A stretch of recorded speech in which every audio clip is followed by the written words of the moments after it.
мулоқоти фаъолони маркази маънавиёту маърифати ӯзбекони вилояти Суғд доир гардид. вохӯрӣ бахшида ба маъракаи муҳими сиёсӣ интихоботи президенти ҷумҳурии Тоҷикистон гузаронида шуд. Илҳом Юсупов, раиси маркази маънавиёту маърифати ӯзбекони вилояти Суғд чорабиниро ифтитоҳ намуда, дар бораи омодагии ҳамаҷониба ба интихоботи президенти ҷумҳурии Тоҷикистон дар тамоми муассисаҳои давлатӣ, корхонаҳу ташкилотҳо ёдовар шуд. Дигар иштирокчиёни чорабинӣ зимни баромади худ аз сулҳу суббот ва оромӣ шукргузорӣ намуда, дастовардҳои имрӯзаро аз сиёсати пешгирифтаи президенти кишвар Эмомалӣ Раҳмон донистанд. республикамизда яшовчи барча ӯзби халқи учун шодиёна байрам куна. ҳоло барои тамоми ӯзбекони кишвар лаҳзаҳои хурсандиовар аст, зеро президенти кишвар номзадии худро ба президентӣ гузоштанд. дар яке аз деҳаҳои Исаравшан зиндагӣ мекунам. онҷо зиёда аз 20 000 нафар ӯзбекон зиндагӣ доранд, ки ҳар яки онҳо аз номзади президенти кишвар муҳтарам Эмомалӣ Раҳмон изҳори хушнудӣ доранд.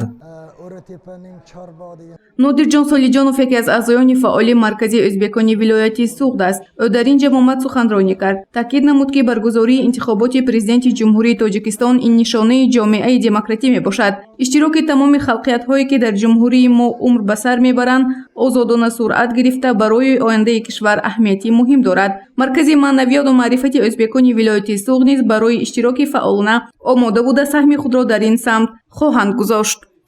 اتفاقی کسبی تاجیکستان، فدراسیون اتفاقهای کسبی تاجیکستان، کمیته جوانان جمهوری و حزب خلقی دموکراتی جمهوری تاجیکستان نامزدی پرزیدنت مملکت رئیس حزب خلقی دموکراتی جمهوری تاجیکستان محترم امامعلی رحمان را با هم صفتی نامزد به پرزیدنتی پیشنهاد کردند. امروزه چهاربینی یعنی جلسه وسیع فعالان این جمعیت، این مرکز با یک دلانه این پیشنهاد را دستگیری میکنند و گمان میکنم که این پیشبری آنها آینده درخشان تاجیکستان را معین میکند. интихоботи президенти ҷумҳурии Тоҷикистон тақдири минбаъдаи кишварро муайян намуда рушди иқтисодиёт, сиёсат, иҷтимоиёт, фарҳанг ва илмро дар давоми 7 соли оянда муайян месозад. иштирокчиёни ҷалса оид ба сиёсати пешгирифтии ҳукумати Тоҷикистон изҳори қаноатмандӣ намуданд.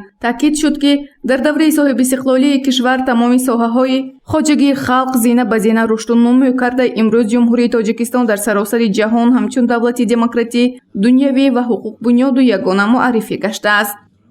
яъне ки тоҷикистони соҳибистиқлол чӣ рӯзҳои сахттаринро, чӣ ҷангҳоро, чӣ хиёнатҳоро аз сар гузаронид ва дар ҳамон ҳолат дар кишвар тинҷию осоиштагиро таъмин шуд ва барои дар кишвар ҳукмрон шудани тинҷӣ, осоиштагӣ ва ваҳдат хизматҳои асосгузори сулҳу ваҳдати миллӣ бузург ҳаст.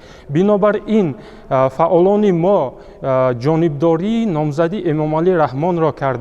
маркази маънавиёту маърифати ӯзбекони вилояти Суғд толи 10 сол аст, ки фаъолият намуда барои иштирок дар маъракаҳои сиёсӣ ҳамеша пешқадам ҳастанд. онҳо якдилона барои ояндаи ҷумҳурии Тоҷикистон ва ободии кишвари худ саъю кӯшиш менамоянд. гузашта аз ин, омодагии онҳо барои интихоботи президенти ҷумҳурии Тоҷикистон дар сатҳи баланд ҷараён дорад.